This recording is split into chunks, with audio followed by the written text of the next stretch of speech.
What's good, people? And today I'll be going over with you how to beat defenders off the dribble, human, and computer in NBA 2K25, showing you some of the best moves you can use and combos to keep your opponent guessing. And if you enjoy the content, make sure to subscribe to the channel so you don't miss anything we put out. Alright people, I'm Chris from Sports Gamers Online, and alright, let's get it. Now from the very start, before we get into everything, go into your settings and all the way down to passive dribble hand switches and turn this off, so the computer isn't switching hands when you're trying to set something up. Now when dribbling, there are some keys you want to always follow to stay ahead of your opponent. When going up against human defenders, the goal is to keep them off balance. You want to give them enough time to take the bait before you attempt your final move to drive or create space going backwards. And live on the principles of beating them with two moves, especially if they go in opposite directions. A larger number of people can defend an initial move, but it becomes way harder when you tie two moves together in quick succession. So you want to have it in your mind that if their cross doesn't work, you're going to hit them with it behind the back the other way, or a simple snatch back and going the opposite way you were driving. Or an initial move into a step back almost guarantees you space against defenders. One of my favorite combinations, and it works against humans and defenders, but not all of the time, is combining a simple drive into the paint with a spin move.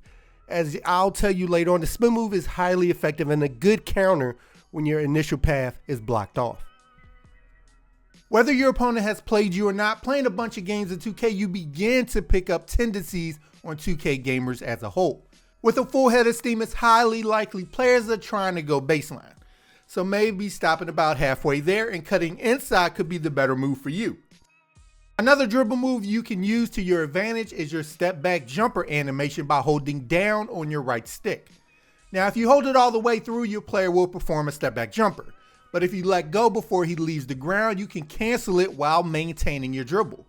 So you can use this to simulate the threat of a jumper to create space from the defender and possibly get them to jump, trying to affect your shot, all the while you let go of the right stick and are able to drive right by him.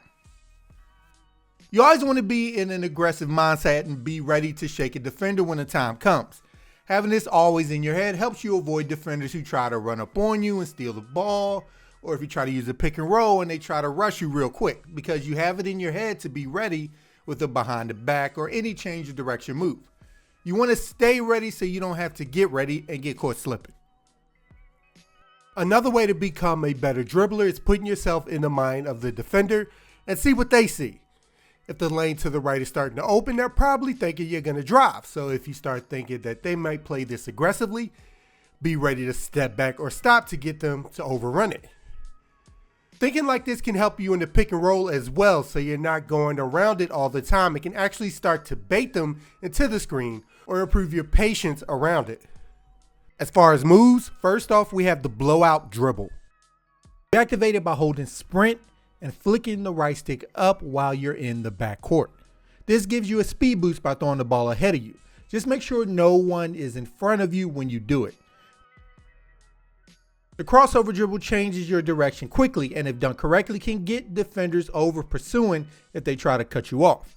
To perform this move, flick the right stick up and towards your off ball hand. Execute it just before the defender gets close enough to bump you.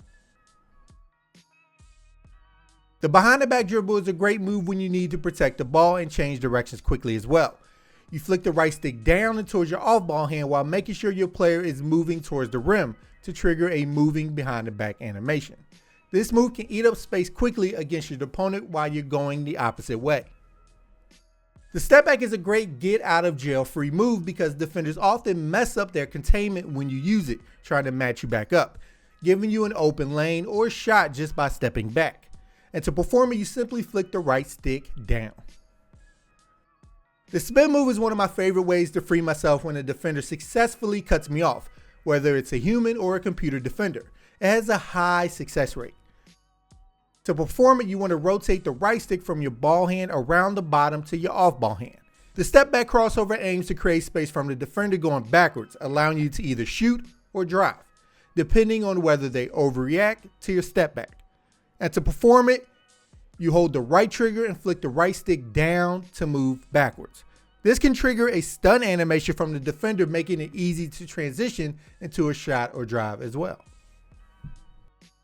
Next, we have the between the legs cross, which creates a quick change of direction while keeping the ball protected, especially if you're up against a defender trying to rush your ball hand side for a quick steal. This move helps counter that pressure. To perform it, you flick the right stick directly to the left or right of your non-ball hand. It's not as explosive as a crossover, but it gets the job done when you're tight on space. You can be effective with this move no matter how close the defender is to you. Next, we have the hesitation. This move should only be performed while on the move. To execute a hezi, quickly flick the right stick in the direction of your ball hand. It's effective because it slows you down, sells the threat of a shot, and makes defenders uncomfortable. Since it slows you down, it also gives you the opportunity to change direction if another option opens up. Next, we have the behind the back escape, which is great to use when you're not attacking yet, and you can catch the defender off guard using this. After doing a crossover or a hesitation escape, you're going to want to hold the right trigger and flick the right stick down into your off ball hand side twice to perform it. Next, we have the hesitation escape, which is performed from a standstill position. To execute it, you want to hold the right trigger and flick the right stick in the direction of your ball hand. Certain hesitation escapes can create enough space to open up a driving lane against a defender or help you navigate around a screen effectively. The escape crossover is performed from a standstill position. You want to hold the right trigger and move the right stick up into either the left or right depending on your off-ball hand. This move can create lateral space from the defender or get you moving forward to create scoring opportunities before the defender can react. And next I want to talk about breakdown dribbles. In 2K25, you have two types of breakdown dribbles, regular and aggressive. These dribbles give you different combinations for your player. To perform a regular breakdown dribble, flick the right stick up while you're standing still. For the aggressive version, hold turbo before flicking the right stick up, which adds more forward momentum to your player's moves. Both versions are great for triggering size-up combos and helping you free yourself from defenders. The in and out dribble sells the fake to get defenders to shift one way while you blow past them in the opposite direction. To perform it, let go of sprint, then flick the right stick up and towards the ball hand side, and you'll create space to drive as the defender hopefully reacts to your subtle fake. So alright people, I hope this video was able to help you out, and if you like the content we provide, make sure to subscribe to Sports Gamers Online for more NBA 2K25 content.